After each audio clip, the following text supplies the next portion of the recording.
Hi friends, இன்றைக்கி எங்கள் வீட்டு கிராமத்து ஸ்டைலில் மீன் குழம்பு எப்படி செய்யுதுன்னு பார்ப்போமா? நல்லா கம்மன்னு மீன் குழம்பு சட்டியில் வைக்கிறது எப்படின்னு பார்க்கலாம். சூடான சோறுக்கு மீன் குழம்பு ஊற்றி சாப்பிட்டா செம்ம டேஸ்ட்டாக. சட்டி எடுத்து வச்சுக்கோங்க அடுப்பில். என்னோட பையனை அதுக்கப்புறமா எண்ணெயை கொஞ்சம் ஊற்றிக்கோங்க. எண்ணெய் ஊற்றி நாங்கள் 3 ஸ்பூன் அளவுக்கு எண்ணெயை ஊற்றிருக்கோம். நல்லா எண்ணெய் காஞ்ச பிறகு கடுகு போட்டுக்கோங்க. கடுகு உளுந்து போட்டு நல்லா பொரியட்டோன்னு விட்டுருங்க. நல்லா பொரிஞ்ச பிறகு வெந்தயத்தை சேர்த்துக்கோங்க. மீன் குழம்புக்கு வெந்தயம் போட்டு எங்கள் ஸ்டைலில் கிராமத்து ஸ்டைலில் பண்ணியிருக்கோம். பண்ணி பாருங்கள்.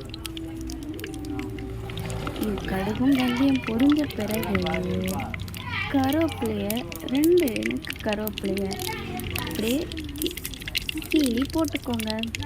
கடுகு வெந்தயம் கருவேப்பிலை எல்லாம் பொரிஞ்ச பிறகு நாங்கள் சின்ன வெங்காயம் எடுத்திருக்கேன். சின்ன வெங்காயத்தை நல்லா பொரிசாக கட் பண்ணி அதை சேர்த்துக்கோங்க.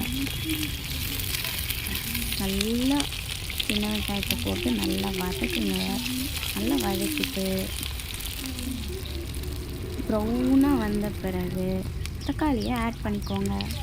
தக்காளியை சேர்த்து நல்லா பொரியட்டும். நல்லா தக்காளியை சேர்ந்து நல்லா வதக்கின பிறகு நல்லா வதக்குன்னு வதக்கிடுங்க. வதக்கிட்டு அதுக்கப்புறமா புளி தண்ணினா என்னென்னு சொல்லுங்க. ஒரு கைப்பிடி அளவுக்கு புளி வச்சுக்கோங்க. அதை தண்ணி உப்பு போட்டு ஊற வச்சுட்டு அதுக்கப்புறமா நல்லா கரைச்சி வெறும் புளி கரைச்சி கொட்டையெல்லாம் எடுத்துருங்க. அதில் மண் இதெல்லாம் இருக்கும். அதெல்லாம் எடுத்துட்டு நல்லா கரைச்சி தண்ணி இது பண்ணி நல்லா ஃபில்ட்ரு பண்ணி எடுத்துக்கோங்க. அந்த ஃபில்ட்ரு பண்ணி எடுத்த புளி தண்ணியை ஊற்றி நல்லா கொதிக்கட்டும். நல்லா கொதித்த பிறகு நாங்கள் 2 கரண்டி மிளகாத்தூள் சேர்த்துருக்கோம். வீட்டில் அரைச்ச மிளகாத்தூள். உங்களுக்கு மிளகாத்தூள் எப்படி அரைக்கணும்னு வீடியோ வேணும்னா கமெண்ட்ஸில் சொல்லுங்கள். நாங்கள் மிளகாத்தூள் எப்படி அரைக்கணுன்ற வீடியோ போடுறோம். அதுக்கப்புறமா நாங்கள் ஒரு 2 கைப்பிடி அளவுக்கு மிளகாத்தூளை சேர்த்துக்கோங்க. எங்களுக்கு கொஞ்சம் தேவைப்பட்ட காரணத்தினால இன்னும் ஒரு அரை கரண்டி மிளகாத்தூள் சேர்த்துருக்கேன். அதுக்கப்புறமா நல்லா மிளகாத்தூள் மிக்ஸ் பண்ணி நல்லா கொதிக்கட்டும். கொதிக்கிறதுக்கு கொதிச்சுட்டே இருக்கட்டும். நம்ம அதுக்குள்ளேயும் போய்ட்டு தேங்காய்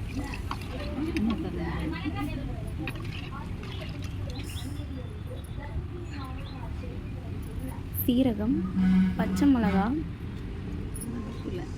இதெல்லாம் போட்டு நல்லா அரைச்சி எடுத்துக்கோங்க. அரைச்சிட்டு நல்லா அரைச்சி எடுத்துட்டு நல்லா கொதிச்சிடும். இப்போ கொதிச்ச இதில் தேங்காய் சீரகம் பச்சை மிளகா இதெல்லாம் சேர்த்து ஊற்றிக்கோங்க. ஊற்றி நல்லா கொதிக்கட்டும். கொதித்த பிறகு நம்ம மீனை போட்டுடலாமா? நம்ம போட்டுட்டு மீன் நம்ம கரண்டி வச்சுலாம் கிண்டக்கூடாது. நாங்கள் பார்த்திங்கன்னா சட்டியை இது பண்ணி துடி வச்சு பிடிச்சி நாங்கள் எப்படி பண்ணி ஆட்டி இது பண்ணியிருக்கோமோ அதே மாதிரி நல்லா மீன் இது பண்ணிங்கன்னா அதோட போய் மசாலா போய் செட் ஆகும். மீனும் உடையாமல் நல்லா குழம்புல இருக்கும். சரிங்களா ஃப்ரெண்ட்ஸ்? இந்த டிப்ஸை ஃபாலோ பண்ணிக்கோங்க. அதுக்கப்புறமா நல்லா மீனில் மசாலா இதுவான பிறகு பச்சை மிளகாவையும் புதினாவையும் கட் பண்ணி வச்சுக்கோங்க. பச்சை மிளகா புதினா லாஸ்ட்டாக இறக்கிறதுக்கு கொஞ்சம் நேரத்துக்கு முன்னாடி போடணும். இப்போ மீனில் மசாலாலாம் செட் ஆகிடுச்சு. அப்புறமா நம்ம கட் பண்ணி வச்சுருந்தோம்ல பச்சை மிளகா கொத்தமல்லி அதை போட்டு கொஞ்சம் நேரம் தணல்லே விடுங்க. மீன் குழம்பு மீன் குழம்பு தயாராகிடுச்சு. வாங்க சாப்பிட்லாம். சூடான சண்டே சமையல் நல்லா சாப்பிட்லாம் வாங்க. மீன் குழம்புக்கும் நல்லா கமகமன்னு இருக்கும். பிடிச்சிருந்தா லைக் பண்ணுங்கள், சப்ஸ்கிரைப் பண்ணுங்கள். மேலும் மேலும் வீடியோஸ்க்கு எங்கள் சேனலில் லைக் பண்ணி சப்ஸ்கிரைப் பண்ணி வச்சுக்கோங்க. கமெண்ட் பண்ணுங்கள் வேறு என்ன